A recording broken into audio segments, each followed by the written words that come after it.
Israel के तेल tanker पर हुए हमले के बाद उसका ईरान से तनाव काफी बढ़ गया है।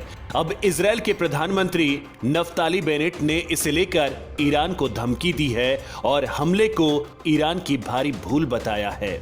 इजरायल के प्रधानमंत्री नफ्ताली बेनेट ने ओमान तट के पास इजरायल के तेल टैंकर पर हुए ड्रोन हमले के लिए ईरान को जिम्मेदार ठहराते हुए कहा कि उसने गंभीर भूल की है। हालांकि ईरान ने इस हमले से इनकार किया है।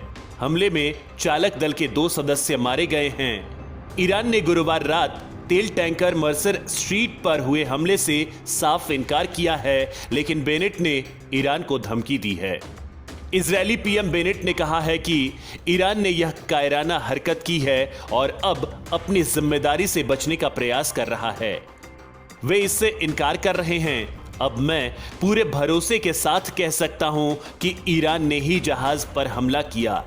उन्होंने कहा, खुफिया एजेंसियों को ईरान की संलिप्तता के सबूत मिले हैं और हमें उम्मीद है कि अंतर्राष्ट्रीय समुदाय ईरानी शासन को स्पष्ट तौर पर बताएगा कि उसने गंभीर भूल की है। किसी भी स्थिति में हमें पता है कि ईरान को किस तरह जवाब देना है। इतना ही नहीं, इजरायल के बाद अमेरिका और ब्रिटेन ने भी ईरान पर ड्रोन अटैक का आरोप लगाया है।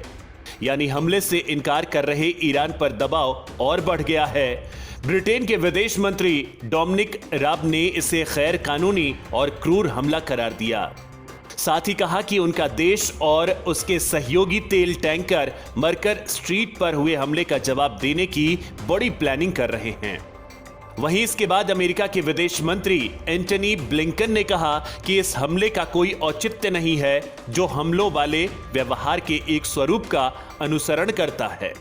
ईरान के साथ विश्व शक्तियों के खटाई में पड़े परमाणु समझौते के बाद उपजे तनाव के बीच यह इस क्षेत्र में लंबे अरसे बाद किसी वाणिज्यिक पोत पर किया गया पहला ज्ञात घातक हमला है। हालांकि अब तक किसी ने हमले की जिम्मेदारी नहीं ली है, लेकिन ईरान और उसके मिलिशिया सहयोगी पहले भी आत्मघाती ड्रोन हमलों को अंजाम देते रहे हैं। इसे लेकर पहले भी तनाव पैदा हो चुका है। ईरान ने जहाज पर हुए ड्रोन हमले में अपना हाथ होने से साफ इनकार कर दिया है। इस हमले में 2 लोगों की मौत हुई थी। मारे गए लोगों में एक ब्रिटिश और एक रोमानियाई नागरिक शामिल था। हमले के तुरंत बाद ही शक की सुइयां ईरान की तरफ घूमने लगी थी, लेकिन ईरान के विदेश मंत्रालय के प्रवक्ता सईद खातिब जाहिद ने आरोपों को निराधार बताया। उन्होंने कहा, ऐसे आरोप प्रत्यारोप नए नहीं हैं। इस हमले के लिए वे लोग जिम्मेदार हैं जिन्होंने इस क्षेत्र में इजरायली शासन को अपने पैर जमाने दिए। हमले के बाद क्षेत्र में तनाव बढ़ गया है। इस मामले में अमेरिकी नौसेना के विस्फोटक उपकरण विशेषज्ञों का मानना है कि अरब सागर में ओमान तट के पास तेल के टैंकर पर ड्रोन हमला किया गया। अमेरिकी नौसेना के पश्चिमी एशिया स्थित 5th फ्लीट ने अपने बयान में कहा कि परमाणु शक्ति चालित अमेरिकी विमानवाहक पोत USS रोनाल्ड रीगन और निर्देशित मिसाइल विध्वंसक USS मित्सचर अब मर्सर स्ट्रीट के सुरक्षित बंदरगाह पर पहुंचने तक उसको प्रोटेक्ट कर रहे हैं।